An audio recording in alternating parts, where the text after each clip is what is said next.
Welcome, my friends. Thanks so much for taking the time to stop by once again as we sample some more great tasting American craft beers with Dr. Dave. Fabulous indeed. Now for our sampling pleasures and tasting delights today. Oh, well, you know what? I never learned how to pronounce this in all my years of drinking this beer. You want to say it's the Troegs Brewery or the Troegs Brewery? I don't know, but it's great beer. They're out of Hershey, Pennsylvania. And this is the Perpetual Haze, described as an Imperial Hazy IPA that checks in at 7.5% alcohol by volume. But you have to think about this now. It's described as Imperial, which begins at 8%, and this is only 7.5. It's a misnomer. It's a misnomer. But at any rate, the date stamp on the bottom says we should enjoy it before September 30th of this year. So we're in July, and we got a while to go. So it should be okay. It should be better than okay, no doubt about it. Oh, man. It tells us the hops and the yeast and all that good stuff and the malts. Lovely. I'll put that in the description box. I know it's double dry hopped, and I think I wrote it down. Yes, Citra and Cashmere hops. I wrote that down so I wouldn't forget.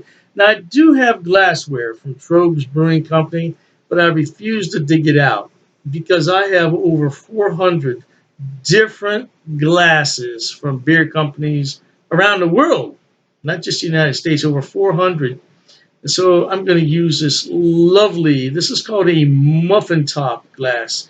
And it is etched and it will build up the head in a hurry if you're not paying attention. And you see what I mean? Now, this is a double dry hopped. It is relatively clear, so you can't always predict if it's going to be clear, hazy, or otherwise. Let me go ahead. This top didn't open very much. There you go. So let's go ahead and pour it straight in, and that'll just add to the foam that's on there already. It is not as hazy as you would expect for a double dry hops IPA. Now, this is not a double IPA, like I said. This is 7.5. Doubles or Imperial, whichever word you want to use, they begin at 8%. So, but 7.5 is still up there in alcohol. This is a beautiful golden orange color, and it did make some lively head. Now, that head is rocky. Let's pour a little bit more in there.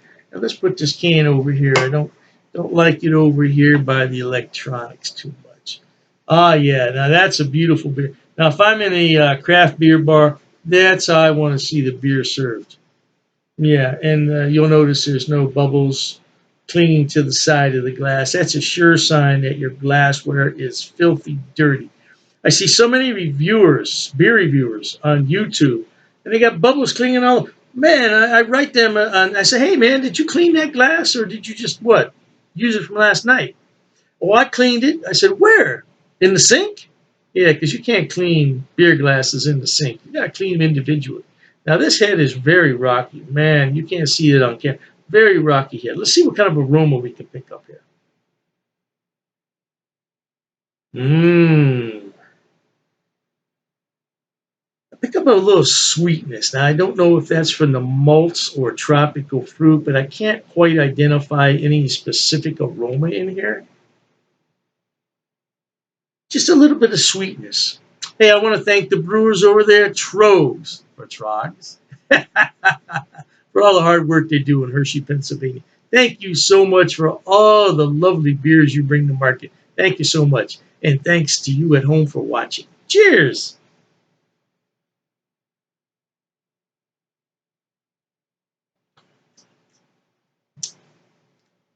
Mmm. Very mild tasting IPA. Very mild tasting. Now, this is not out of date. They said that we should drink it before the end of September, and we're here close to the end of July, so we still have the entire month of August and September. So I imagine they're giving this a 120-day shelf life, so let's say it's about 60 days in, probably.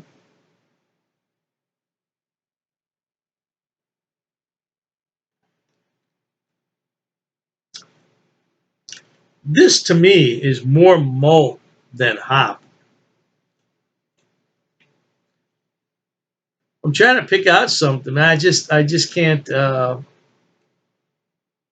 It's got a dry finish on it, but other than that, that would be the only indicator to me that I'm drinking an IPA is that dry finish because there's no bitterness in here.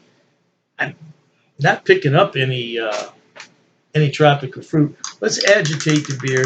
Now, sometimes when you agitate the beer with a stir stick, it'll bring out some more aromas and flavors. So yeah, let's just go ahead and stir. Now that's the advantage of pouring it in and agitating. If you pour it straight in, you're going to release all that carbonation right away. But this is an etched glass, and you have to be careful. If you pour beer straight into an etched glass, our beer would be about a fingernail and the rest of it would be foam. And on a beer like this, that would be the end of it. It's not going to go anywhere. So you got to be very careful on which beers you want to pour straight in. Now, even a lager would build up quite a bit of head on an etched glass. Yeah, you got to have a regular old glass, not etched. Yeah, if it's etched, man, you're going to be so sorry you pour that beer straight in.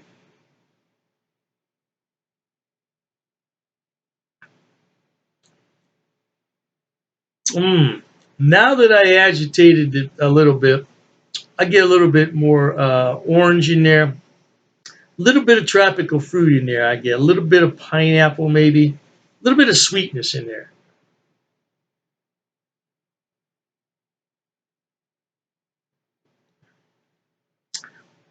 Overall, though, it's just a very mild beer, and it's 7.5%. I'm not getting the alcohol, but it's a well crafted beer. Look at the lacing. Look at the lacing on the side of that glass. Very good, but like I said, it's got a lot to do with the cleanliness of the glass, but the glass could be the cleanest glass in the world, and if it's not a well-crafted beer, it's not going to leave any lacing on there. But I love the color, golden orange. It's very beautiful, man. Mm. I tell you what, if you want a mild tasting IPA with nothing offensive, this would be the beer for you.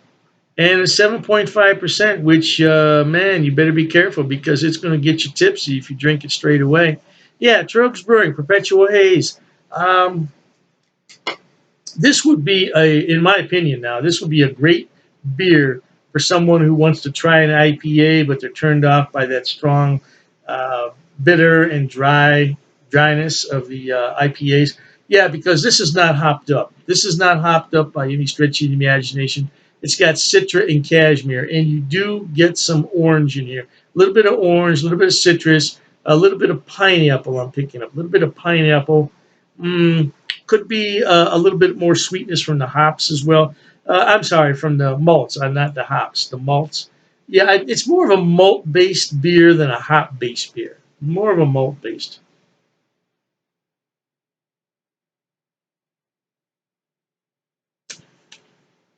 Very drinkable though, very doable. It's a to me, it's a medium bodied beer, lightly carbonated. It doesn't have a whole lot of carbonation, and it would go well with a variety of summertime foods. I wouldn't put this with steak and potatoes. It's going to get lost in the steak and potatoes, but a very decent beer. A very decent beer. I remember what Dr. Dave always says: "Life is short. Be happy. Try new things, like this beer from Troegs." Yeah, it's a decent beer, but it doesn't jump out at you from any side. It just doesn't. But it's a very drinkable beer. Very doable. With that in mind, my friends, until we meet next time, here's wishing all of you the very best of goodbyes. And as always, cheers.